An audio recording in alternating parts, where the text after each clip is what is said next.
Had a big debate last night. I've got some opinions on it. Some will make you happy, I'm sure. Some will make you mad. Obviously, it was 8 GOP candidates at the GOP debate on Fox News.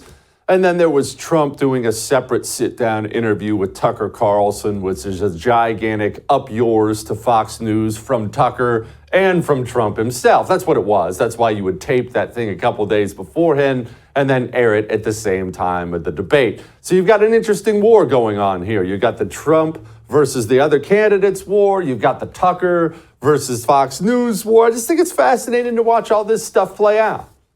And look, there are some things I'm about to tell you. Some things that are about to tell you that are probably going to hurt some of you, and some things are not. First of all, the most dangerous state of mind for any human being, all of us, you, me, all of us, the most dangerous state of mind is desperation. Why? Because when you get to a state of desperation, and maybe you've been there, maybe you're there now, but when you get to a state of desperation, you will accept things. You will even excitedly accept things that you would never have accepted in a normal circumstance. For instance, I've used this before in other scenarios, but this is a great example. Let's say you're a young mother. You're a young mother, and you're out on a boat fishing with your son in the middle of a lake.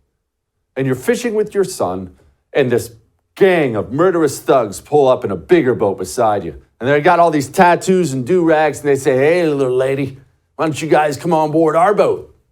Of course, you would say, "No, that looks unsafe and ridiculous. No, go on, thank you." But let's say you're that same mother and you're out there in the lake and this terrible storm comes up and you get a horrible hole in your boat and your boat is going down and you're in the middle of this huge lake and you think you're all going to die and you're scared. And that same gang of murderous thugs pulls up beside you and says, "Hey, little lady, hop in." Not only will you hop in, you will be excited about the opportunity to hop in. Why? Because you're desperate. The right now, all of us, let's be honest about where we're at. You, me, all of us.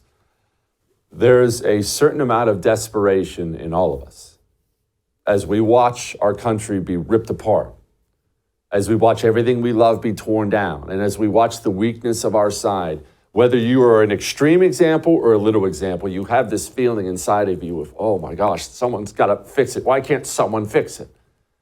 And because of that, we have to guard ourselves. We have to guard ourselves for hopping in the wrong boat in our state of desperation. I haven't said much about this guy, and I won't going forward, but this guy, Vivek Ramaswamy, listen to me. I understand. I understand the appeal. I do. Young, energetic, charismatic, and saying everything you want to hear. Everything you want to hear. He is. I know he is. But we have got to be discerning. We have got to smell the snake oil when it's right in front of us. Here was Vivek on the debate on Fox News Channel. President Trump, I believe, was the best president of the 21st century. It's a fact. And Chris Christie, honest to God, your claim that Donald Trump is motivated by vengeance and grievance would be a lot more credible if your entire campaign were not based on vengeance and grievance against one man. And if people at home want to see a bunch of people blindly bashing Donald Trump without an iota of vision for this country, they could just change the channel to MSNBC right now. But I'm not running for president of MSNBC. I am running for president of the United States. We're skating on thin ice, and we cannot set a precedent where the party in power uses police force to indict its political opponents. It is wrong. We have to end the weaponization of justice in this country. 30 seconds, Governor. Yeah, he's not running for president at all. I'm sorry. I know that hurts. You've got the Vivek shirt on, and now he wants to eliminate the FBI. I know. He's not running for president at all. He's in the race, running interference for Trump. And what he said about Christie's right. I can't stand that Chris Christie's in this race only to attack Trump. But Vivek is in this race only to run cover for Trump and attack DeSantis. Both of them are equally despicable. It's despicable what Christie's doing. It's despicable what Vivek is doing. The difference is you already dislike Christie, and you somehow think that Vivek is worth something. Vivek, and I believe that this is just a theory of mine, I believe this is a plant by Trump. Take away that far right lane from DeSantis, making it easier for Trump to win. And I support those kind of dirty politics, I might point out. If I'm right about that, good for you, Team Trump. That's the smartest move I've seen in a while. Good for you. But come on, you got to smell it. Don't be so desperate that you can't smell it, all right? Vivek and Christie, the Trump surrogate and the DeSantis surrogate, they went snipping at each other all night last night. Hold on. I've had enough already tonight of a guy who sounds like ChatGPT standing up here.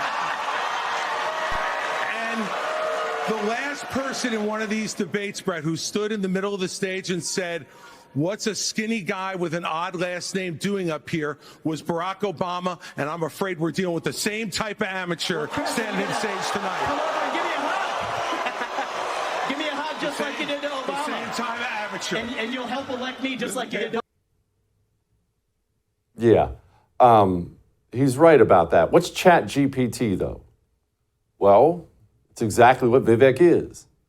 If you were to have a machine and you were to put in the programming into the machine, hey, say everything the desperate base wants to hear, that's what you get. And I would be more sympathetic if he didn't switch positions on every issue just in months, in a year. He wrote a book last year about Trump and how terrible January 6th was, and Trump's bad. Now he's the greatest president ever. I love him. Come on. We gotta wake up. We gotta wake up and be smarter. And I don't say this about Vivek. I don't care about Vivek. I say this about our future going forward. As the indictments come and the desperation increases, and oh my gosh, we are going to get more desperate. And then we're going to be more susceptible to the next one who comes, and the next one who comes, and the next one who comes. And speaking of Chris Christie, let me say something else. Chris Christie, I think it's despicable that he's in this race only to attack Trump. That's a slimy, crappy thing to do. You did see glimpses last night, though, about what made Chris Christie a star back when he was governor. He just can't help himself. This bitterness for Trump that he's got is pathetic. And he's wrong on all the issues. It's pathetic. But you see what he could have been. It is nice to have somebody with some backbone when it comes to the issue of abortion. Here's Ron DeSantis from the debate on Fox News. I believe in a culture of life. I was proud to sign the heartbeat bill. I remember one of the most impactful moments of my life was when I heard the heartbeat of my oldest daughter in my wife's womb, and then saw the sonograms of all three of my kids. What the Democrats are trying to do on this issue is wrong, to allow abortion all the way up to the moment of birth. I know a lady in Florida named Penny. She survived multiple abortion attempts. She was left discarded in a pan. Fortunately, her grandmother saved her and brought her to a different hospital. We're better than what the Democrats are selling. We are not going to allow abortion all the way up till birth, and we will hold them accountable for their extremism. Now that's how that issue's handled. You put them on the defensive because they are extremist nut jobs. They all speak about abortion all 3 trimesters, right up till birth. They've all voted for it in the House and Senate and in various states around the country. They got so defensive about that. Jen Psaki actually took to social media and said no one supports abortion until birth, except they do. Democrat after Democrat after Democrat has voted that way.